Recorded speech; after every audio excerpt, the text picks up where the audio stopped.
me just quickly introduce you. Clayton started and runs something called Silicon Harlem, which is an incredibly multifaceted organization that I'm going to ask him to start by defining and explaining. Prior to that, he had a long career in telecom and media. He was a senior executive at MTV Networks. He did work in wireless industry also. And he sort of brought all that together in what he does at Silicon Harlem.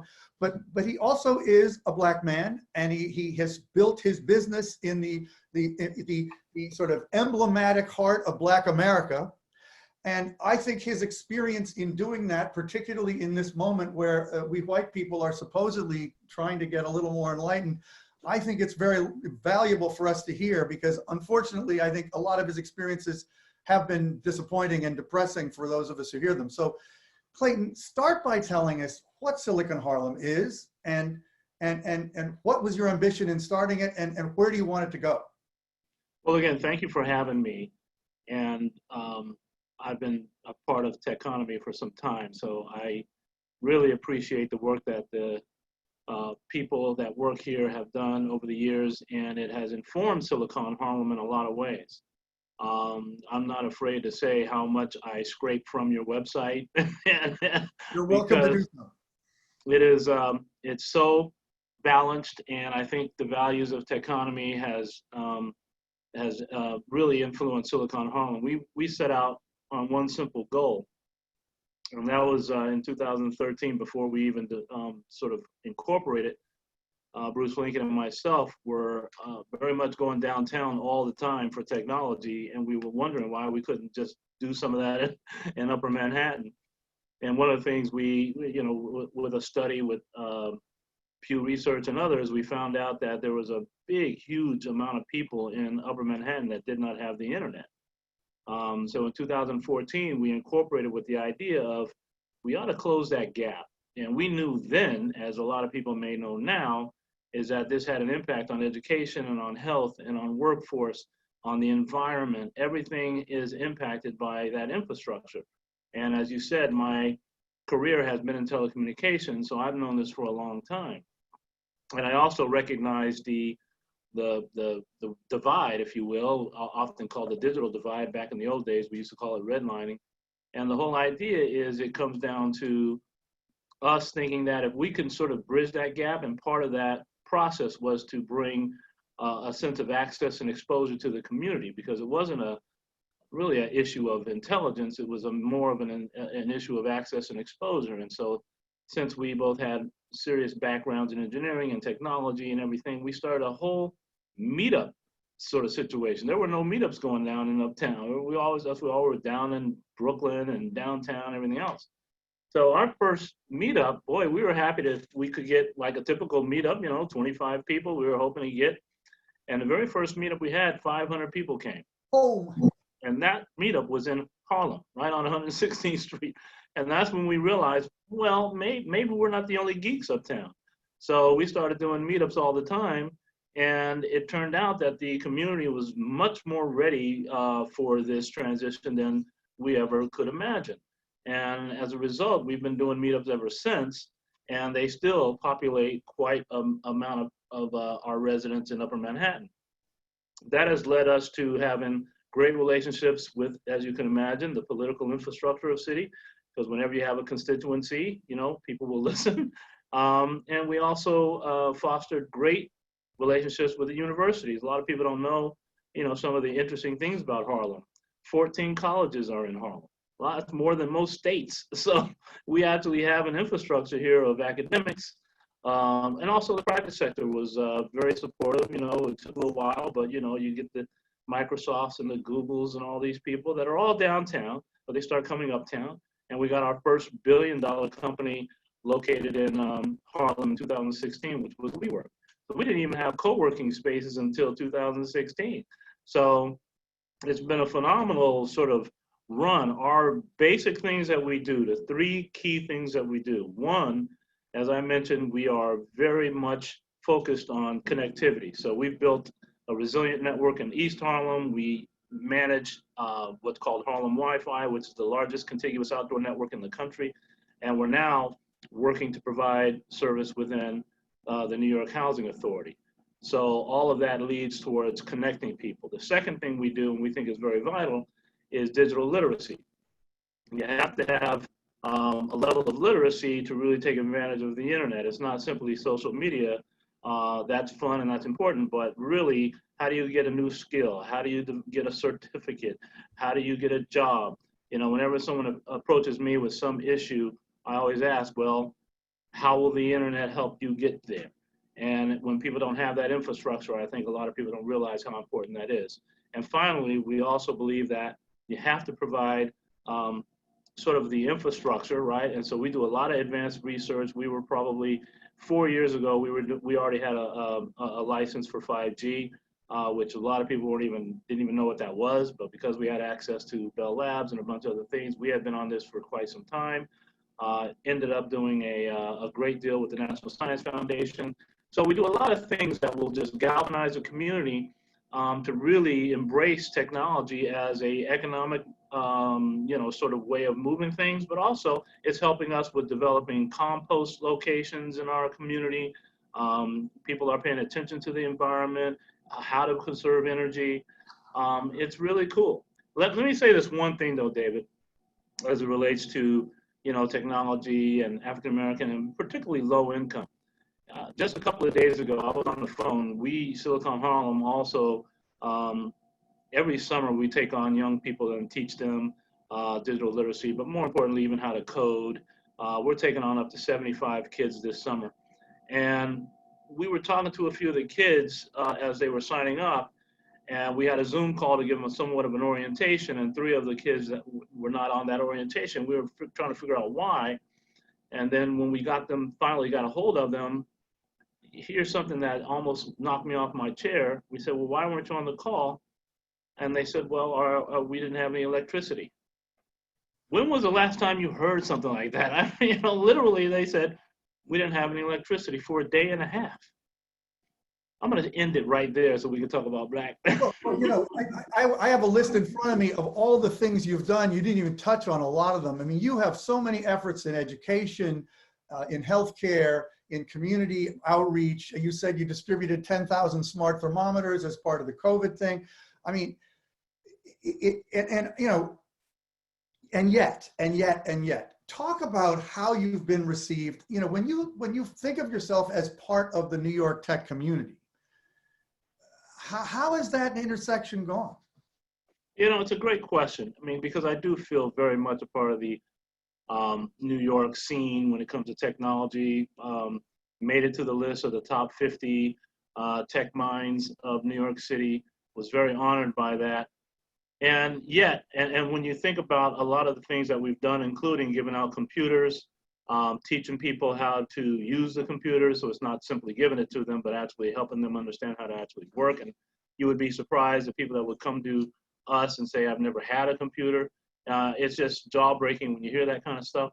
And also the fact that we've been, very much community-driven, right? So we're very much people-driven. We very rarely talk about the type of routers that we use and the antennae and the type of spectrum and all the gain that we do. We talk about what are the issues happening in the community. And so that guides us into some of the effort that you are very aware of that we do. Everything from demystifying technology for seniors who come to us and say, hey, listen, I'm having a difficult time being able to cover my health services or being able to connect with a hospital.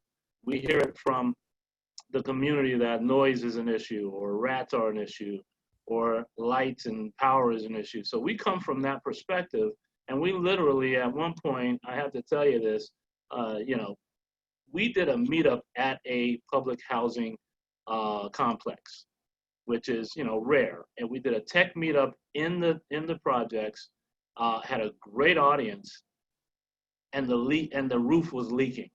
The roof was leaking in the room. So when we talk about what's happening here, a leaky roof means there's leaky pipes. Leaky pipes mean there's probably mold. Mold leads to respiratory issues.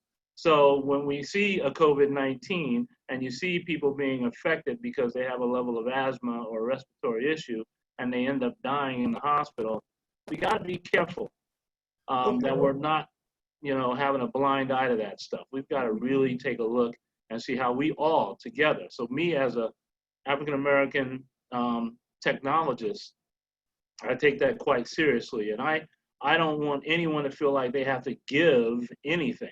We should all just be sure that we're not taking away, and that we're not blind to what's happening all around us, because we're interconnected.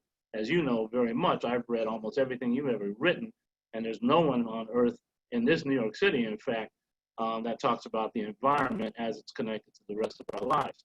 So I believe that too, and I realize that if we don't do the right thing for all of us, it's going to hurt all of us. So we'll get into that philosophy all day long. But Silicon Harlem is committed.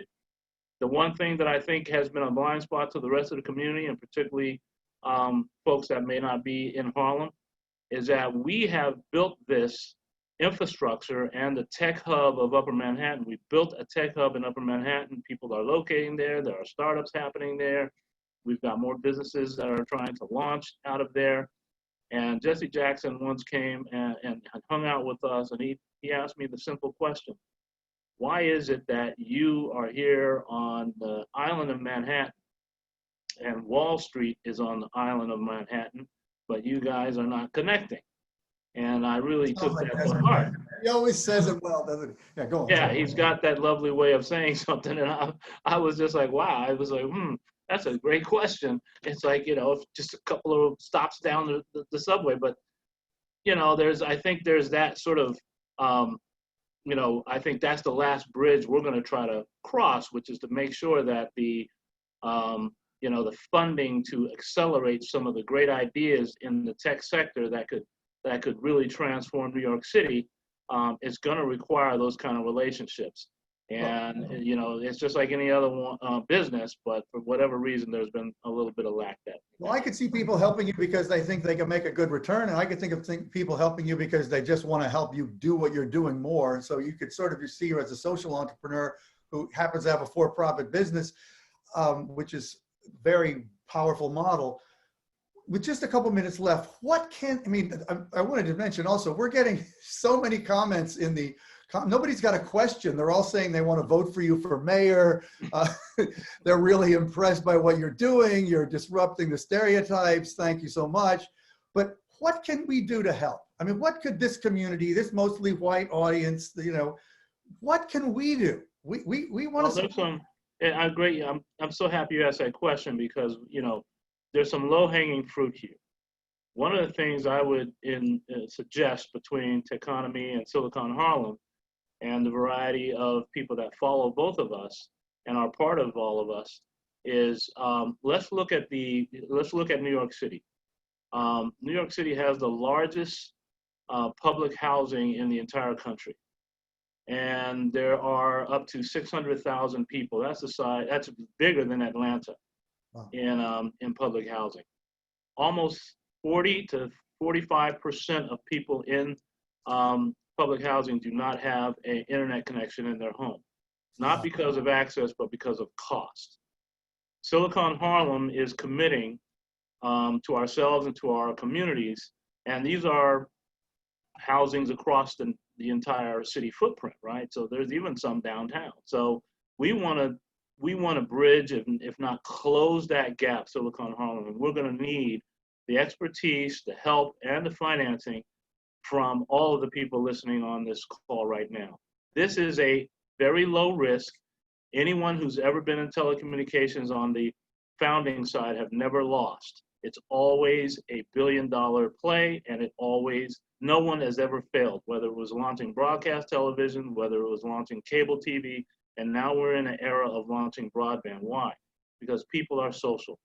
We all are doing this Zoom call, but most of us would love to be talking to each other in person. We are social creatures. So when you are in telecommunications and you can provide that access, you can't lose.